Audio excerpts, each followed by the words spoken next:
When my father passed away unexpectedly in April 2020, I inherited some money, and so we decided for her to quit her job and then come work for the business.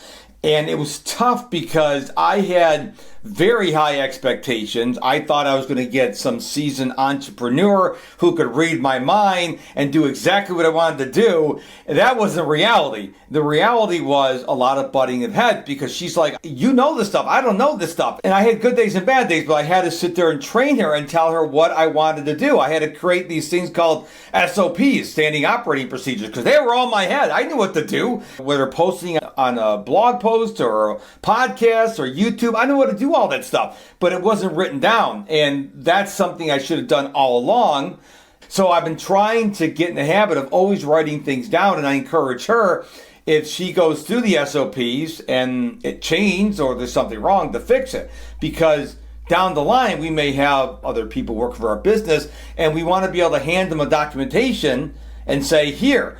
But when we first started, that was the biggest problem. She was all excited, but then I threw water on her excitement because she didn't know what she was doing. And I wanted to keep on going full speed.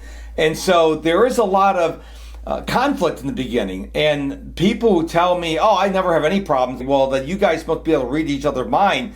I don't know any people who are married who are both entrepreneurs. Usually one is in the corporate world and one person works in the business. It's tough because when I first started my business, I thought I was the next Amazon. I went into business, hung out my shingle, and here comes the money. Nothing but crickets. Nobody knew who I was. So I spent my days building brands. So I post on X every day and on Threads and all this stuff every day because people don't know who I am. And if you look back at the early days of Gary Vaynerchuk, nobody knew who he was. Nobody knew who Tony Robbins was until he started making it big. I've heard the stories when Tony Robbins, the first time he spoke to the room of 25, 22 people were family and friend members.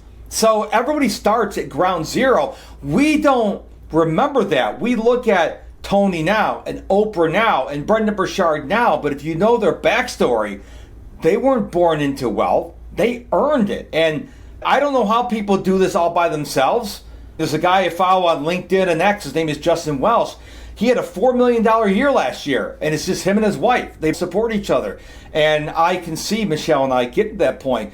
But it's not going to be smooth sailing. You're going to have those storms blow in, and you're going to have to deal with it in the moment because you can't prepare because you don't know what the storm is going to be. It could be something minor. It could be that you don't have any income for a couple months. So every storm is different. But if you don't have someone who is supporting you day in and day out, it's going to be a huge struggle.